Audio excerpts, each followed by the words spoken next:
Coucou, restez bénis, que la paix soit avec vous. Donc alors comme je vous ai dit, je vais faire une série de vidéos où je vais parler un peu d'une manière comportementale, comment se comporter envers notre prochain pour qu'on puisse marcher dans notre vie chrétienne d'une manière à aimer notre prochain comme nous-mêmes. Donc c'est des trucs qui sont pas des techniques spéciales, c'est juste le fait de se remettre en question sur notre comportement et voir ce qui ne va pas vraiment dans notre approche du prochain. Et il n'y a pas de technique spéciale, de toute manière, soit on aime, soit on n'aime pas, il n'y a pas de...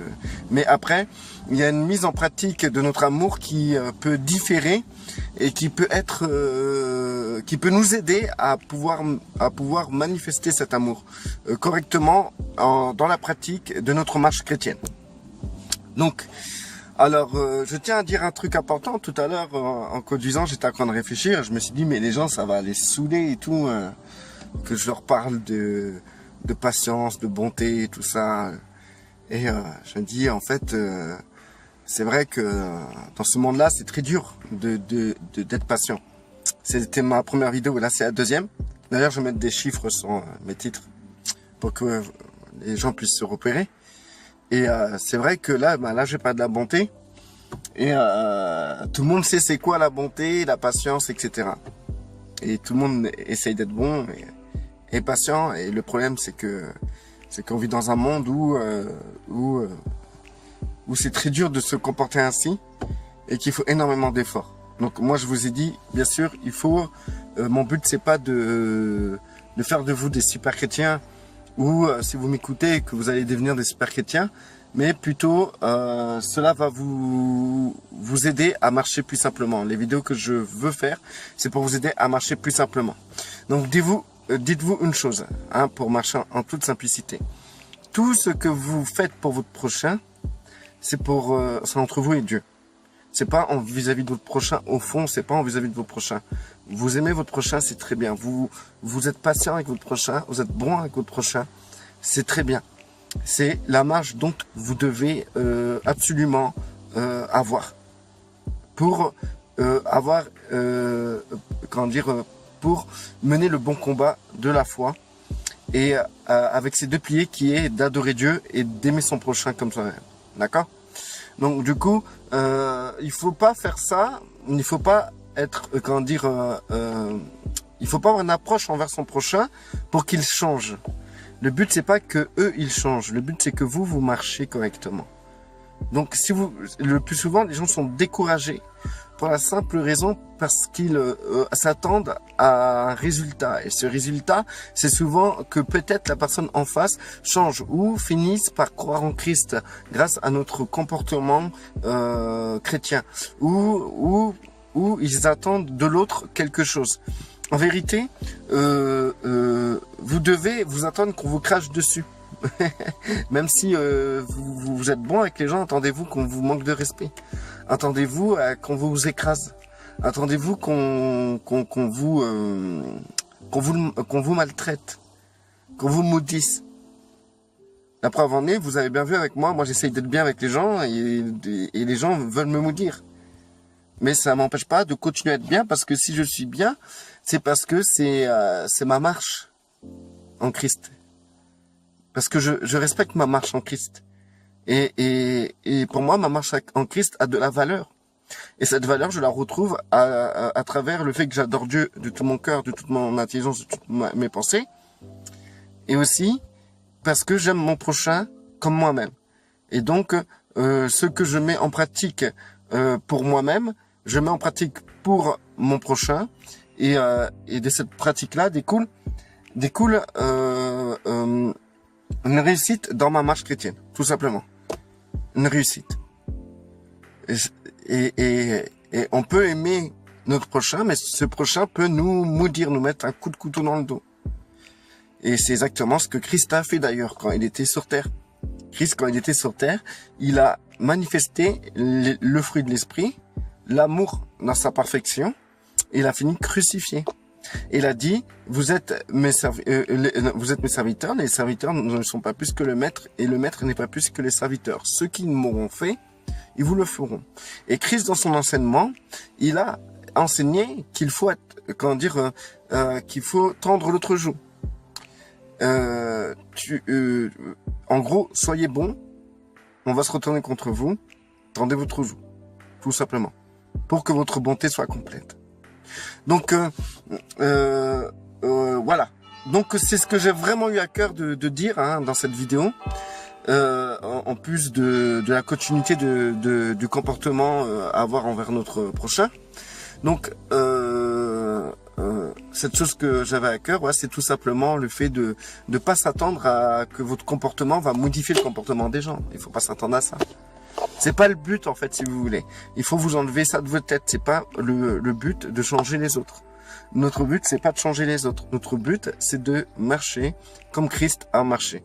Tout simplement, dans son comportement, dans sa manière d'être avec le prochain. Imaginez-vous, Dieu était pleinement en Christ, et Christ était notre prochain sur terre, et les hommes étaient ses prochains. Et vous avez vu comment Christ s'est comporté envers son prochain, et vous avez vu qu'il n'y a eu aucun manquement dans la définition de l'amour par excellence dans 1 Corinthiens 13, Christ a eu aucun manquement. Et dans le fruit de l'esprit, Christ a eu aucun manquement. Il a été parfait dans tout ça. Et c'est ce que Christ nous demande d'être. Quand Christ nous dit d'aimer votre prochain comme vous-même, c'est que en réalité, Christ nous demande d'être parfait dans notre comportement envers notre prochain, comme lui l'a été. Et c'est important. C'était, la plus belle des bases du Christ lorsqu'il était sur terre. Le respect, l'amour, la patience, la bonté, etc. qu'il avait envers son prochain. C'était magnifique. C'était propre, c'était du propre. Il était nickel.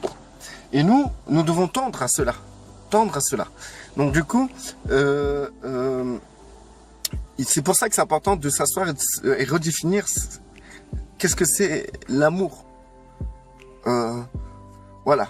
Donc, je vous invite à regarder ma précédente vidéo sur la patience. Donc, un petit résumé.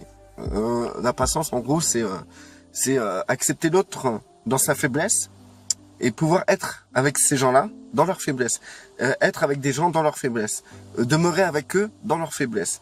C'est avoir de la patience envers notre prochain. Si vous voulez plus de détails, allez voir l'autre vidéo.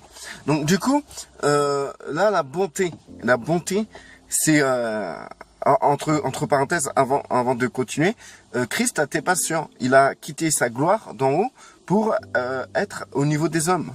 Et au niveau des hommes, Christ a eu cette patience envers nous. A eu cette patience d'être avec des gens qui sont très faibles dans leur pensée, dans leur intelligence, dans leur compréhension de Dieu, dans leur compréhension du monde, dans la compréhension banale.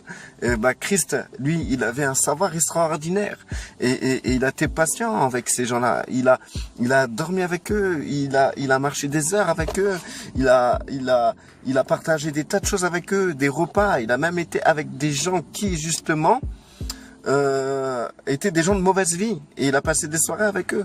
Donc il a été très patient envers les gens. Voilà. Donc pour la parenthèse patience. Donc maintenant pour la bonté. Pour la bonté, bon voilà, être bon envers son prochain. Être bon, vous savez c'est quoi être bon. Donc il n'y a pas grand chose à expliquer. Voilà. Mais bon, ce que je pourrais rajouter dans ça, c'est que nous pouvons voir que l'amour est plein de bonté dans 1 Corinthiens 13 et nous pouvons constater encore une fois que c'est un des fruits de l'esprit dans Galates 5. Voilà, encore une fois, la patience était dans 1 Corinthiens 13 dans la définition de l'amour et il est dans le fruit de l'esprit. Là c'est la bonté nous le retrouverons dans le fruit de l'esprit. Donc du coup, la bonté, donc c'est pas juste un comportement inutile d'être bon. Ne le faites pas, premièrement, pour votre prochain. C'est ce que je tiens à vous dire. Parce que si vous attendez de le faire pour votre prochain, vous allez être déçu. Vous allez être déçu. Combien de fois, dans une journée, je suis bon avec une personne et que cette personne, au moindre occasion, elle me cartonne. J'étais avec une personne la dernière fois, je lui ai dit, elle était pas bien, je lui ai dit, ça me fait mal au cœur que tu vas pas bien, tout ça et tout, ne t'inquiète pas, j'étais bon. C'est-à-dire que j'essaie de lui apporter du bien. Être bon, c'est apporter du bien à son prochain. D'accord? Que ça soit verbal, matériel, que ça soit en compagnie, en heure, en aide, etc. C'est ça être bon. D'accord? Dépanner les gens, quand dire voilà, quand t'as quelqu'un qui doit déménager, tu le sais, n'attends pas qu'il te le demande, propose-toi, ça être bon. C'est ça être bon, d'accord? Et du coup, j'ai cherché à être bon avec cette personne pour la réconforter, tout ça et tout. Et le jour même, cette personne-là m'a mis un couteau dans le dos, quoi, par expression, hein. La personne m'a cartonné, elle a même menti sur mon sujet et tout. Mais pourtant, voilà, j'étais bon envers cette personne. Donc du coup, quand on constate ça, on n'a plus du tout envie d'être bon avec les gens. On n'a plus envie d'être bien avec les gens. Donc être bon, c'est quelque chose de difficile en soi si on le fait pour les autres. Ça, c'est très dur. D'accord? Être bon, c'est le faire pour soi-même. Pour notre marche chrétienne. C'est important. Vous allez dire, oui, mais si tu fais tout pour ta marche chrétienne, où est ton véritable amour envers ton prochain? L'amour envers le prochain, c'est un fait. Il est là. D'accord? Maintenant, il y a un comportement à avoir envers notre prochain. Et ce comportement, il n'est pas naturel. Il n'est pas inscrit dans notre chair. Notre chair, elle a plutôt envie de faire la guerre à notre prochain. Elle a plutôt envie d'écraser notre prochain. Donc, pour ne pas faire les œuvres de la chair, il faut marcher par l'esprit. Et dans le fruit de l'esprit, il y a la bonté. Donc, pour qu'on puisse respecter notre prochain, il faut marcher par l'esprit. C'est-à-dire qu'il faut, mettre en avant cette marche par l'esprit pour que notre amour pour notre prochain soit équilibré, soit propre, ne soit pas juste des mots, mais soit aussi dans le comportement. C'est très important. Donc, le fruit d'esprit, dans le fruit d'esprit, il y a la bonté. Et quand nous regardons l'amour est rempli de bonté. Donc, ça correspond. Donc, il faut déclencher le fruit de l'esprit en nous. On a le Saint-Esprit en nous, il faut déclencher son fruit en nous. Donc, il faut le déclencher par l'action. Et c'est par des actions que nous pouvons y parvenir. D'accord? C'est pour l'équilibre de nos relations autour de nous. D'accord? Ou sinon, ça sera les fruits de la chair, la division, la discorde, les querelles, etc. D'accord? Donc, voilà. Dites-vous que au lieu de vous prendre la tête à chasser des démons par-ci par-là, des démons imaginaires, des démons, vous avez t'as des chrétiens, ils en ont 200 dans leur corps, quoi. Je sais pas comment ils font pour vivre, hein. Parce qu'un seul démon dans une personne, ça suffit déjà pour détruire toute une vie, hein. Donc, imaginez-vous, hein, ceux qui chassent des démons, et ils en sont au bout de 200 démons, quoi. C'est qu'il y a un problème quelque part, hein. Donc, du coup, ou bien les personnes qui vont tout le temps, chercher à combattre leur propre chair, etc., avoir du péché partout, etc., ou à combattre les autres. Donc, au lieu de vous prendre la tête à tout ça, prenez-vous la tête à marcher par l'esprit, c'est-à-dire être bon avec votre prochain. Parce que la bonté ne consiste pas en vous-même, pour vous-même, ou envers Dieu. La bonté, c'est envers votre prochain. Le fruit de l'esprit se manifeste envers votre prochain. De toute manière, tout est tourné envers les autres. Christ, quand il est venu sur terre, il s'est tourné vers les autres. Il n'est pas venu pour se remplir le ventre. Il n'est pas venu pour réussir. Il n'est pas venu pour prospérer socialement, économiquement et professionnellement. Il n'est pas venu pour avoir une identité professionnelle. Il n'est pas venu pour avoir une maison ou une voiture. Il est venu pour le prochain. Il est venu pour l'autre. Alors, la base de ce qu'il a fait, c'était pour l'autre. Parce que c'est le Père qui l'a envoyé pour cela. C'est le Père qui désirait cela, parce qu'il voyait ce que le Père faisait. Il faisait ce qu'il voyait le Père faire. Donc, c'est-à-dire que tout ce qu'il faisait, c'était pour l'autre. Vous voyez que la volonté du Père se tourne vers l'autre. Et toute votre marche doit se tourner vers l'autre. Votre marche sur terre doit se tourner vers l'autre. C'est comme ça que vous aurez une marche chrétienne équilibrée. Arrêtez de tout le temps vous tourner vers vous-même. D'accord? Et donc, pour cette bonté, qui est se tourner vers l'autre, c'est que vous pratiquez la bonté, vous cherchez à être bon envers les gens, donc vers l'autre, d'accord? Mais pour votre marche chrétienne, pour votre équilibre, et parce que c'est la volonté de votre Père que vous soyez bon envers votre prochain. Il n'a pas, le Père, c'est très important pour le Père, à l'exemple de Jésus-Christ, que vous soyez bon envers votre prochain. Donc faites-le pour vous. C'est important déjà de le faire pour vous, c'est-à-dire de le faire pour votre marche. D'accord? Vous pouvez pas marcher sans faire attention à l'autre. Si vous marchez en mettant de côté l'autre, votre marche chrétienne ne sera pas complète, ça sera une marche boiteuse, ça sera une marche égoïste, égocentrique, tournée sur vous-même, et il n'y aura pas de valeur dans votre marche. Et ce ne sera pas un exemple de Yeshua et dans la volonté du Père. Maintenant, si vous êtes bon, c'est pas que pour que l'autre change, c'est pour que vous obéissiez au Père. D'accord? Donc, je vais être plus clair dans les autres vidéos. Restez bénis. Et je mettrai toujours des intros dans mes vidéos hein, pour bien expliquer les choses. Restez bénis.